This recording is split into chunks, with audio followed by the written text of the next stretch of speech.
వచ్చి super duper hit అయినటువంటి cinema little hearts. ఈ సినిమా మీద ఎవరికి ఎక్స్పెక్టేషన్స్ లేవు. అసలు ఈ సినిమా ఒకటి రిలీజ్ అవుతుందని కూడా అంతకుముందు ప్రచారం కూడా లేదు. కానీ ఈరోజు థియేటర్స్లో రిలీజ్ అయ్యి అద్భుత విజయం సాధించింది. హీరో హీరోయిన్లు ఎవరైనా సూపర్ స్టార్సా మెగాస్టార్సా అంటే అది కూడా కాదు. మౌలి అని చెప్పేసి హీరో, అలాగే శివాని నాగారం అని చెప్పేసి హీరోయిన్. ఈవిడ గతంలో అంబాజీపేట బ్యాండ్ పార్టీ అని చెప్పేసి అందులో కూడా ఈవిడ నటించారు. ఇంకా ఈ సినిమాకి డైరెక్టర్ వచ్చేప్పటికి సాయి మాతాండ్. ఈ సినిమా ఎంతకంత సూపర్ డూపర్ హిట్ అయింది. ఇప్పటికీ సినిమా టికెట్ దొరకడం లేదు. స్క్రీన్స్ అయితే మొట్టమొదట కొద్దిగా అలాట్మెంట్ అయింది. రాను రాను రాను రాను యూత్ ఈ సినిమాకి వస్తున్నారు. యూత్ ఎప్పుడైతే కదిలారో ఏజ్డ్ పీపుల్ కూడా ఈ సినిమాలో ఏముంటుంది, ఇంత గొప్పగా ఎందుకు ఉంది అని చెప్పేసి విశ్లేషణ చేయడానికి కూడా ఇక్కడ థియేటర్స్కి వెళ్తున్నారు. ఇప్పుడు స్క్రీన్లు పెంచడం జరిగింది. ఒక విధంగా చెప్పాలంటే తెలుగు సినిమా ఇండస్ట్రీలో ఒక సరికొత్త సంచలనం. ఈ సినిమా మొట్టమొదట థియేటర్స్లో రిలీజ్ చేద్దామని చెప్పి అనుకోలే. సాయి మార్తాండు కథని సమకూర్చుకున్నాడు. ఈటీవీ విన్ అని చెప్పేసి మీకు తెలిసే ఉంటుంది. దానికి ఈ కథ అంతా కూడా ఇచ్చాడు ఆయన. ఇచ్చిన తర్వాత వాళ్ళు ఏం చేశారంటే ఆ ఓటీటీ ప్లాట్ఫామ్ మీద ఈ సినిమాని రిలీజ్ తీసుకోవడానికి యాక్సెప్టెన్సీ ఇచ్చారు. సినిమా అంతా కూడా పూర్తయిన తర్వాత సాయి మార్తాండులో తెలియనటువంటి ఆలోచన వచ్చింది.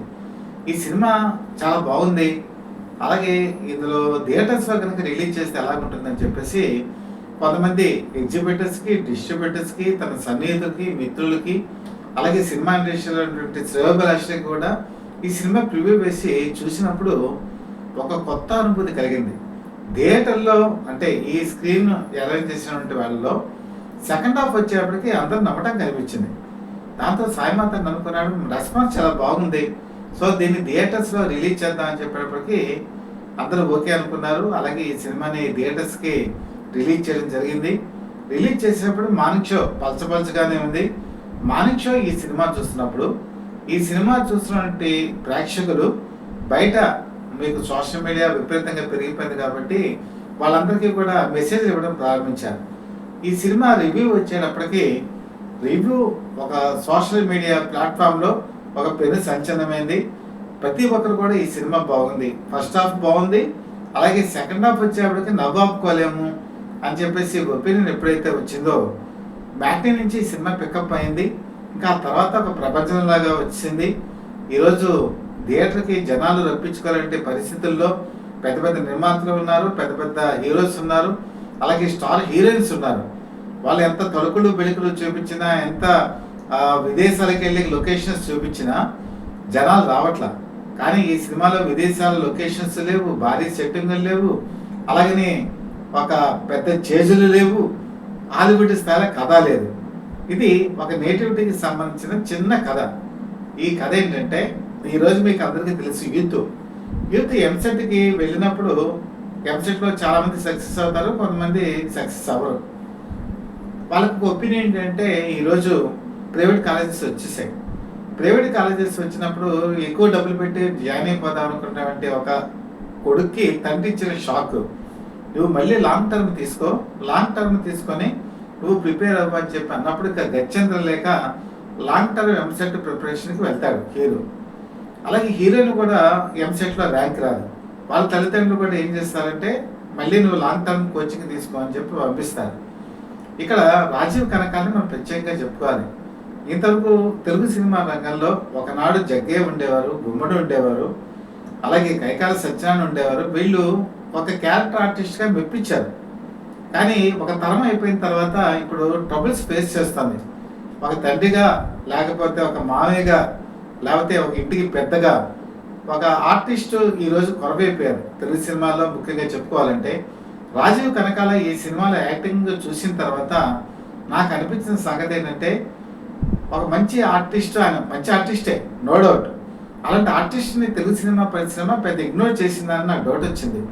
ఈ సినిమాలో ఆయన అద్భుతమైన పెర్ఫార్మెన్స్ చూపించాడు. ఈ పెర్ఫార్మెన్స్కి రాబోయే కాలంలో రాజీవ్ కనకాలకి ఇంకా మంచి రోల్స్ దొరుకుతాయి. అతను అనేక రకాల షేడ్స్లో అతను ఉపయోగించుకోవచ్చు. సాయి మార్తాండ్ అతన్ని ఒక మంచి కోణంలో చూపించాడు. ఒక విధంగా ఒక మంచి బ్రేక్ రాజీవ్ కనకాలకి. అలాగే ఈరోజు తెలుగు సినిమా ఇండస్ట్రీ కూడా ఒక మంచి క్యారెక్టర్ ఆర్టిస్ట్ రూపంలో ఆయన వాడుకోవచ్చు. నిర్మాతలు ఈ దిశగా కూడా ఆలోచిస్తే మంచిది. ఇంకా ఎప్పుడైతే ఈ కోచింగ్లోకి వీళ్ళు అడుగు పెట్టారో ఈ కథ అంతా కూడా యూత్కి కనెక్ట్ అవుతుంది. కథ ఎప్పుడైనా సరే ఒక మనసులోకి వచ్చినప్పుడు, ఆ మనసులో హత్తుకున్నప్పుడు అక్కడ ప్రేక్షకులు ఎంజాయ్ చేయగలుగుతారు. ఆ ఎమోషన్స్‌కి ఇన్వాల్వ్ అవుతారు. ఇక్కడ డైరెక్టర్ తీసింది ఏంటంటే ఒక రియలిస్టిక్ స్టోరీ తీశాడాయన. ఒక ఎంసెట్ కోచింగ్‌లోను, ఒక కాలేజీలోను, లేకపోతే యూత్‌కి ఉండే అభిలాష, ఈరోజు వాళ్ళకున్నటువంటి ఉద్దేశాలు, అలాగే పెళ్లి మీద వాళ్ళకున్న అవగాహన, ప్రేమ, చిగురించేటువంటి ప్రేమ, ఇవన్నీ కూడా ఈ సినిమాలో చాలా దృశ్యరూపంగా ఒక మరో కావ్యంలాగా మలిచాడు.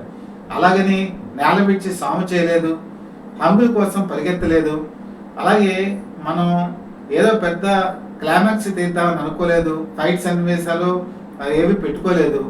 అంతా కూడా ఒక రియలిస్టిక్గా, ఒక కుటుంబ పరంగా ఉండే సహజమైన సంభాషణలు కూడా ఇందులో రాయటం జరిగింది, చూపించడం జరిగింది. ఇక సెకండ్ హాఫ్ కనుక స్టార్ట్ అయిన తర్వాత థియేటర్లో నవ్వని వాళ్ళంటూ ఉండరు. ఈవెన్ నేను ఈ సినిమా థియేటర్లో చూసినప్పుడు 50 years దాటిన వాళ్ళు కూడా ఈ సినిమాని ఎంజాయ్ చేయడం నాకు చాలా ఆశ్చర్యంగా అనిపించింది. 1978లో మరో చరిత్ర సినిమా రిలీజ్ అయినప్పుడు యూత్ కనెక్ట్ అయిపోయింది. ఆ యూత్ కనెక్ట్ అయినప్పుడు అప్పట్లో 50 years వాళ్ళు పెద్ద కనెక్ట్ అవ్వాల ఆ సినిమాకి. ఆ తర్వాత అహనా పేరెంట్ సినిమా వచ్చినప్పుడు అహనా పేరెంట్కి మాత్రం అలాగే జరిగింది. యూత్ కనెక్ట్ అయ్యారు, అటు ఓల్డ్ ఏజ్ పీపుల్ కూడా కనెక్ట్ అయ్యారు. జంధ్యాల డైరెక్షన్లో వచ్చినటువంటి ఆ సినిమా రాజేంద్ర ప్రసాద్ అలాగే రామానాయుడు కూడా ఒక పెద్ద కలికితురాయిగా మారింది. మరి అలాంటి ఒక ఇన్సిడెంట్ మళ్ళీ తెలుగు సినిమా ఫీల్డ్లో రిపీట్ అయింది. లిటిల్ హార్ట్స్ మాత్రం ప్రతి ఒక్కరిని కూడా మనసుకి హత్తుకునేలా చేసింది. ఎంత హత్తుకునేలా చేసిందంటే ఈ సినిమా కంప్లీట్ అయిపోయింది. కంప్లీట్ అయిపోయిన తర్వాత డైరెక్టర్ వచ్చి ఒక ముగింపు వాక్యం చెప్పాడు. అంటే అంతవరకు ప్రేక్షకులు ఈ సినిమా కథలో ఇన్వాల్వ్ అయిపోయారు. ఈ సినిమా మరొక 2 గంటలున్నా కూడా చూసేటువంటి స్థాయికి వాళ్ళు ఉన్నారంటే ప్రేక్షకులు ఈరోజు కొత్తదనాన్ని కోరుకుంటున్నారు. కొత్తదనాన్ని కోరుకునేటువంటి ఈ ప్రేక్షకులకి ఇది ఒక నవ్వుల పంటగా, ఒక విధంగా మంచి వినోదాన్ని అందించినటువంటి సినిమాగా మనం చెప్పుకోవచ్చు. ఈ సినిమా గురించి చెప్పుకునేప్పుడు మాకు ఆ విషయం కూడా మీరు చెప్పుకోవాలి. మోహన్ శ్రీవత్స త్రిబాణధారి బార్బరిక్ అని చెప్పి ఒక సినిమా తీశారు ఈ మధ్యకాలంలో. దీని మీద నేను ఒక వీడియో కూడా చేశాను.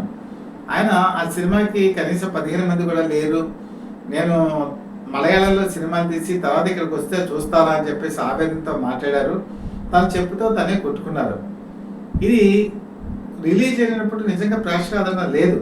ఎందుకు లేదు అని నేను కూడా బాధపడ్డాను. ఒక విధంగా మంచి కథతో తీసినటువంటి సినిమానే.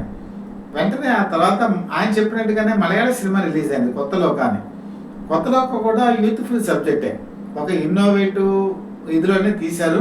కొత్త లోక కూడా మార్నింగ్ షో స్టార్ట్ అయిన తర్వాత అప్పుడు మొత్తం సోషల్ మీడియాకి తెలిసిపోయింది ఈ సినిమాలో ఒక ఇన్నోవేటివ్ ఉందని. అక్కడ కూడా జనాలు వెలగబడ్డారు, టికెట్ దొరకల. అప్పుడు తెలుగు సినిమా ఏం ఆలోచించిందంటే మలయాళీ సినిమా కథల్ని మన వాళ్ళు ఆదరిస్తున్నారు. అంటే నిజంగా చెప్పాలంటే ఇప్పుడు మలయాళ సినిమాలు ఇన్నోవేటివ్ ధోరణిలో వెళ్తున్నాయి. మనం ఒక సినిమాని తీసేటప్పుడు మన సాంఘిక సమస్య కానీ, మన నేటివిటీకి ఉన్న ప్రాబ్లం కానీ ఆలోచించి కనుక సినిమా తీస్తే అది గ్లోబలైజేషన్ అవుతుంది. కానీ మన తెలుగు సినిమా నిర్మాతలు అలాగే హీరోలు, డైరెక్టర్లు ఆలోచిస్తుందంటే మొట్టమొదటి సినిమానే పాన్ ఇండియా సినిమాగా తీసేద్దాం అనుకుంటున్నారు. పాన్ ఇండియా సినిమా తీద్దామని చెప్పేసి ఏదేదో ఆలోచించి ఏదేదో చేసి చివరికి అది ఏదోదలా అయిపోతుంది. మీకు వార్ 2 సినిమా చూడండి, అదే జరిగింది. వార్ 2 వాళ్ళు ఎత్తుకునే సబ్జెక్టు ఎప్పుడో 1985కి సంబంధించిన సబ్జెక్టు. కార్పొరేట్ ఫీల్డ్ అప్పుడు ఇంకా పూర్తి స్థాయిలో ఎంటర్ అవ్వదా. ఆ సబ్జెక్ట్ని తీసుకొని ఇప్పుడు 2025లో తీస్తే ఆ సినిమా ఏమైందో తెలుసు. పాన్ వరల్డ్ అనుకున్నారు, పాన్ ఇండియా అనుకున్నారు, చివరికి లోకల్ స్థాయిలో కూడా సినిమా ఆడలేదు. అలాగే ఈరోజు ప్రతి ఒక్కరు కూడా ఈ గ్లోబల్గా ఆలోచించి దెబ్బతింటున్నారు. పాన్ ఇండియా సినిమా అని చెప్పి ప్రతి ఒక్కరు చెప్తుండటంతో సినిమా రిలీజ్ అయిన తర్వాత బొక్కబోల్లా పడుతుంది. మరి ఇక్కడ త్రిబాణధారి బార్బరిక్ విషయానికి వచ్చేప్పటికి నిజమే, ఒక తెలుగువాడు ఆవేదన మనం అర్థం చేసుకున్నాం అనుకోగానే కొత్త లోక వచ్చింది. అంటే అతని వాదనకి సపోర్ట్ దొరికింది అక్కడ. అంటే మలయాళ సినిమాని మన వాళ్ళు ఆదరిస్తున్నారు, వాళ్ళు ఇన్నోవేటివ్ థాట్స్తో ఉన్నారు అని అనుకొని సరిపెట్టుకుంటే వెంటనే మీకు రిలీజ్ అయినటువంటి సినిమా మరి లిటిల్ హార్ట్స్ తెలుగు వాళ్ళు తీసిన సినిమా, తెలుగు నేటివిటీకి సంబంధించిన సినిమా. చాలా చిన్న సమస్య ఒక పెద్ద దృక్పథంతో ఎలా చూడొచ్చు అని చెప్పి చేసినటువంటి సినిమా, ఒక యూత్ఫుల్ సబ్జెక్ట్ సినిమా, యూత్ని ఆకట్టుకునేటువంటి సినిమా. అలాంటి సినిమా ఈరోజు అన్ని వర్గాల ప్రేక్షకులను కూడా ఆదరిస్తోంది, థియేటర్కి రప్పిస్తోంది. టికెట్ కొనుక్కొని థియేటర్కి వచ్చి సినిమా చూస్తున్నారు. అంటే ఇందులో విజువల్ వండర్స్ లేవు. అలాగే నేను చెప్పినట్టు ఏదో పెద్ద మసాలా కాదు, అలాగే నేను చెప్పినట్టు ఏదో ఒక క్రైమ్ సస్పెన్స్ థ్రిల్లరు కాదు. ఏమీ లేకుండా సాదాసీదాగా ఉండే సినిమాని ఎందుకు ప్రేక్షకులు ఓన్ చేసుకున్నారంటే వాళ్ళ మనసుల్లోకి వచ్చింది అది. వాళ్ళ కుటుంబం అందులోకి ఒక మెంబర్స్గా వాళ్ళు ఫీల్ అయిపోయారు. అందుకనే ఈరోజు థియేటర్స్లో అద్భుత విజయం సాధించింది. ఈ సినిమా చూసిన తర్వాతైనా, ఇప్పుడు పెద్ద సినిమాలే సూపర్ డూపర్ హిట్ అయిపోతాయి. పెద్ద సినిమాకి రిలీజ్ అయిపోగానే థియేటర్కి టికెట్ రేటు పెంచేసి ప్రభుత్వం కూడా వాళ్ళు అడిగిందల్లా ఇచ్చేసి 100 కోట్ల బడ్జెట్, 200 కోట్ల బడ్జెట్, 300 కోట్ల బడ్జెట్ అని చెప్పేసి 800, 1000 రూపాయల టికెట్ కనుక చేస్తే ఫలితం చాలా సినిమాలకి ఏం జరిగిందో మనకి తెలుసు.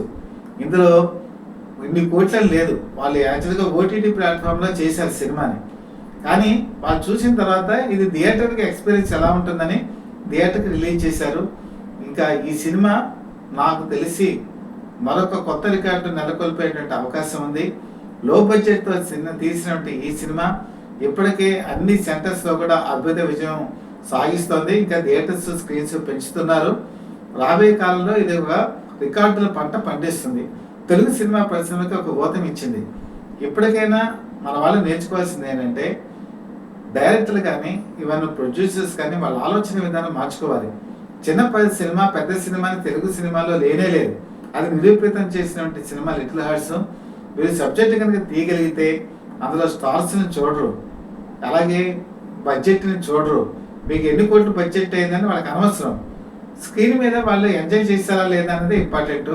అది చేయగలిగిన నాడు ఎవరైనా ఒకటే అని ఇప్పుడు ప్రేక్షకుల ట్రెండ్ మారిపోయింది కూడా. యూత్ ఎప్పుడో మనకి ఉన్నటువంటి సబ్జెక్ట్ని ఇప్పుడు యాక్సెప్ట్ చేయట్లా. వాళ్ళు గ్లోబలైజేషన్గా ఆలోచిస్తున్నారు, లోకల్ ప్రాబ్లమ్స్ని కూడా చూస్తున్నారు. ఈవెన్ హాలీవుడ్ సినిమాలు కూడా వాళ్ళు ఎంజాయ్ చేస్తున్నారు. కాబట్టి మనం కథలో కనుక కొత్తదనం లేకుండా ఏదో సినిమా తీసి రీళ్లు చుట్టుపెట్టేసి, అంటే ఇప్పుడు డీల్ లేవనుకోండి, డిజిటల్ సిస్టము ఎంత లెంత్ అని చెప్పేసి పెడితే మాత్రం ప్రేక్షకులు రావట్లేదు. ఇప్పటికైనా మనం ఆలోచన విధానం మార్చుకోవాలి. రచయితలు కూడా వాళ్ళ ట్రెండ్ మార్చుకోవాలి. యూత్ని ఎవరైతే అట్రాక్ట్గా సబ్జెక్టు రాసి ఇన్నోవేటివ్గా వెళ్ళగలిగితేనే రాబోయే కాలంలో సినిమాలు సూపర్ డూపర్ హిట్ అవుతాయని నిరూపించినటువంటి సినిమా ఒక ఇండస్ట్రీకి ఒక టానిక్లా పనిచేసింది. నేను ఇచ్చే సజెషన్ ఏంటంటే, ప్రతి ఒక్కళ్ళు కూడా ఈ సినిమాని థియేటర్లో చూడండి, మీరు ఎంజాయ్ చేయండి. థియేటర్లో మీరు ఎంజాయ్ చేసినట్టు ఖచ్చితంగా ఇన్సూరెన్స్ ఇవ్వచ్చు. ఇలాంటి సినిమాలను ఆదరించాలి. ఇలాంటి సినిమాలు తెలుగు సినిమా పరిశ్రమకి మరిన్ని రావాలి.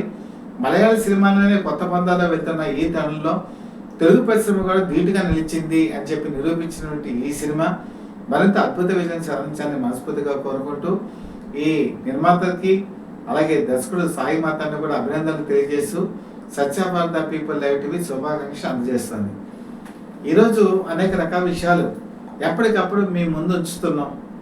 మీరు మీ అభిప్రాయాలను మాకు తెలియచేయండి. నేను ఈ వీడియో చూసిన వాళ్ళు చాలా మంది అబ్జర్వ్ చేస్తున్నాను, ఎవరు మీ కామెంట్స్ని తెలియపరచట్లేదు. దయచేసి మీకు నచ్చితే మనసుకి, మీకు ఎందుకు నచ్చిందో తెలియచేయండి. ఒకవేళ నచ్చలేదు అనుకోండి, ఎందుకు ఈ కంటెంట్ నచ్చలేదో కూడా నాకు తెలియచేయండి. వచ్చే వీడియోస్లో నేను తప్పనిసరిగా రెక్టిఫై చేసుకొని మరింత క్వాలిటీ ఉన్నటువంటి వీడియోస్ని మీకు అందజేయడానికి ప్రయత్నం చేస్తాను. అలాగే మీరు ఈ వీడియో ముగించబోయే ముందు బెల్ ఐకాన్ ప్రెస్ చేసి సబ్స్క్రైబ్ చేసుకోండి. మీ సబ్స్క్రిప్షన్ మాకు చాలా విలువైంది. మీ దీవెనలతో ముందుకు సాగాలని చెప్పి మనస్ఫూర్తిగా కోరుకుంటూ, మీ మిత్రుడు శ్రేయోభిలాషి, అలాగే Satya for the people live TV chief editor BVSS Krishnaprasad.